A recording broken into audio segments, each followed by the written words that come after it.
idea is just plain clothes and hard tactics, and I don't think they'll know what hit them because they're not prepared for what we're planning. Here, you're gonna take the knife. How much? Yeah, I'm gonna get 2 AKs coming.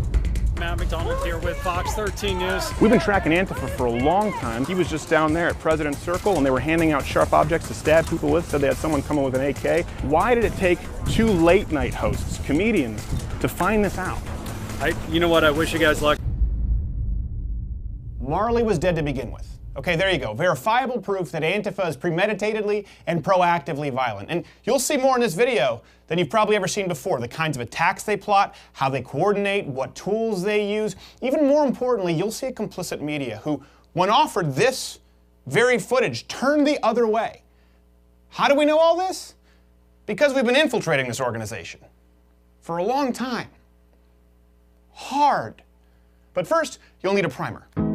Protests, violence, riots, calling everyone a Nazi. This is the MO of Antifa. We've all seen it, but the media, politicians, and academia all defend, deflect, or completely deny. They are strictly principled anti-fascists. What we saw were some brave people risking their lives. That group protests fascism. Maybe their tactics weren't exactly right. It's messy. Antifa are people who go and they try to push back on these guys, but it is not the case that they are going around building an armed movement. Fascism cannot be defeated through speech. You need to take it with the utmost seriousness before it's too late. Black Lives Matter, the Antifa movement, is interested in preserving the fabric of America. Antifa is one of those things that somebody came up with as a catchphrase so that you could say, you know, oh, there is violence on the other side. Why is that? Why defend the indefensible? Are they really just an inconsequential group of rabble-rousers? How deep does Antifa's organization go? What's their end game? Well, for several months, we tracked and infiltrated Antifa,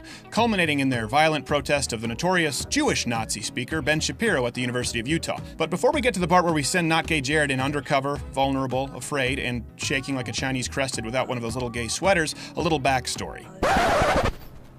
I want to kick my own ass.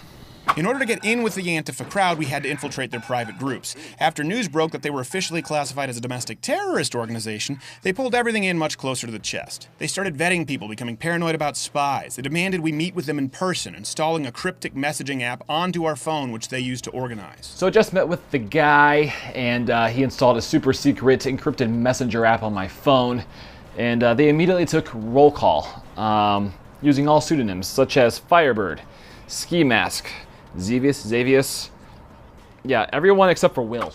Yes, Will, whom we immediately identified on Facebook. Will also boasted of his sawed-off shotguns and armory in his trunk. At least that's what he said. I have a toolbox full of shit. Do you have any gun? I have like on the border between just a regular rifle and an assault weapon and a sawed-off style shotgun. Shit, and yeah, you need like supplies. last ditch. Blue Subaru with a dent on the side, on the driver's side. That's mine. So remember, just as the local authorities will remember, this is Will. What happened to you, Will? Somewhere on the way, you lost yourself. Believe me, it gets worse. The context makes all of this so much worse. Oh, also, yes, the violent Antifa organizer is seemingly tranny and or genderqueer. Patience. Now, to be fair, anyone can likely show up and protest, but they told us that all of this was required if we wanted to take part in their self-professed tactics. Now, just what do they mean by tactics? Well, we found out the next day. Again, patience. First, to understand what their tactics are, understand that Antifa is now in a PR battle. So what they claim and what they do are two very different things. Just plain clothes and hard tactics, and I don't think they'll know what hit them because they're not prepared for what we're planning. Despite wanting to put distance between themselves and Antifa, and despite what resident gay Asian SJW-in-chief George Takei tweets out, Antifa has never operated alone. They've been actively supported by professors and other leftist and student organizations. For example, current University of Utah faculty like Cindy Geraldine Solomon Kleppa and Alinda McKenna encouraged and emboldened students to disrupt the Ben Shapiro event and to create chaos. People like Ben Shapiro are the most dangerous people on this earth. And we're gonna fight him tomorrow, aren't we? Yes. Solidarity. And student organizations like the Students for a Democratic Society, because that's a thing, not only work alongside Antifa when convenient, but work with them to scope out police and even to provide pseudo-security by committing acts of violence. Antifa is, just to be clear, it's not an organization. That's what we want to know. It's short for anti-fascist, and I'm absolutely anti-fascist. And I would echo what Ian just said. Antifa as a label does not mean one static organization, but it's definitely an ideology, a movement, a stance, if you may, of anti-fascism, bar none. We signs explicitly ask these people who show up in Black Bloc to show up, these Antifa people to show up, because, you know, in the past we've been threatened by 3%ers, we've been threatened by neo-Nazis, we've been threatened by these people before, and their presence gives people an immense more amount of safety. Now, according to Antifa's own words, what makes them different? The difference between them and many of the other activist groups is the willingness to respond with violence. See, the ultimate problem with Antifa and the organizations and professors who support them is that because they paint their opposition as Nazis, they've developed their very own unique code as to what warrants a violent response. They are ready and looking for it. Okay, we're gonna take the knife. How much of did you bring your gun? I have like on the border between just a regular rifle and an assault weapon and a sawed-off style shotgun.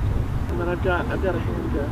Yeah, we got 2 AKs coming. The willingness to respond with violence, the way that I would address what you were just asking about is I don't want to disavow an ally within the movement. The no pictures, that part, I would say it's understandable given what I was just talking about with anonymity. You're just gonna do. Now, context, don't forget.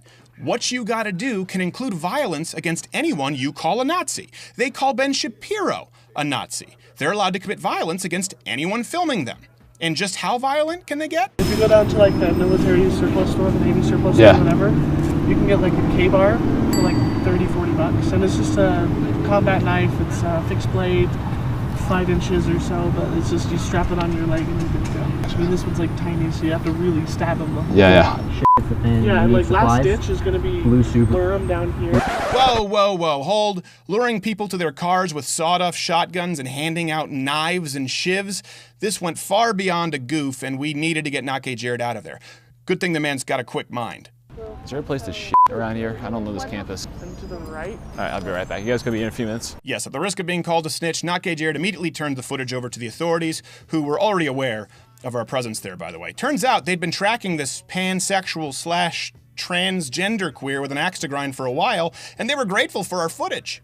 The media, on the other hand, who you think would jump on a story like this, well, their response is what's most disturbing of all. He was just down there at President's Circle, and they were handing out sharp objects to stab people with, said they had someone come in with an AK. Why did it take 2 late-night hosts, comedians, to find this out? You know what, I wish you guys luck. Yes, you just saw correctly. Even being shown the footage in the presence of police officers to confirm authenticity, they walked away.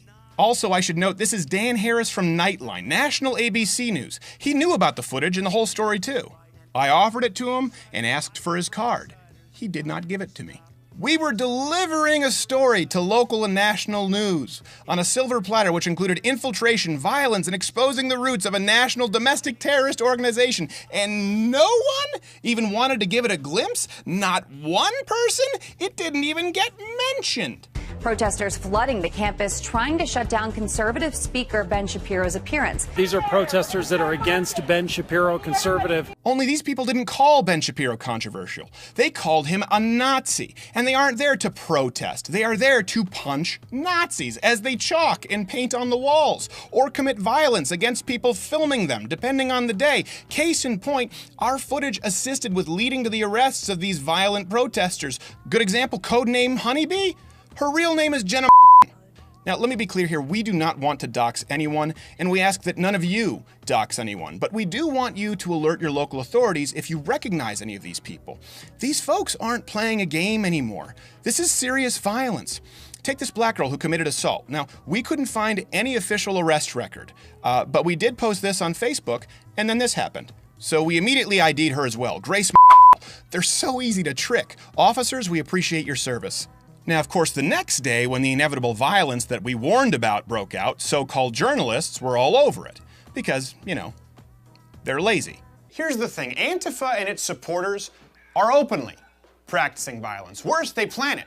They plan to escalate it, as you can see. Now, if they call Ben Shapiro or me a Nazi, what does that make you? If they justify violence against someone with, I don't know, an iPhone camera, what can they do to you? But worst of all, why did it take a late-night podcast host and his producer to do this kind of journalism? Cryptic messaging apps, private groups, handing out illegal weapons and planning tactics. You mean to tell me that no one at ABC, NBC, CBS, CNN with billions of dollars in resources could have done this? It took Steven Crowder and not gay Jared to pull it off with some plane tickets and a couple burner phones? Sure, listen, Antifa is violent, they suck. We get it, very violent. But the fact that the media has never reported on any of this begs the question, are they complicit?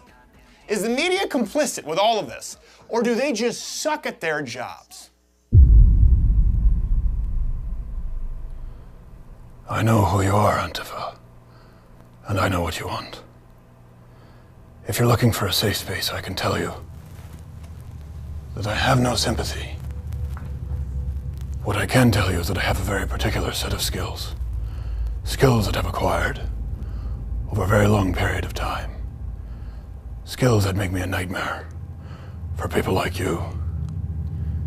If you stop your acts of violence now, that will be the end of it. I will not look for you. I will not pursue you. But if you don't, I will look for you. I will find you. And I will ID you.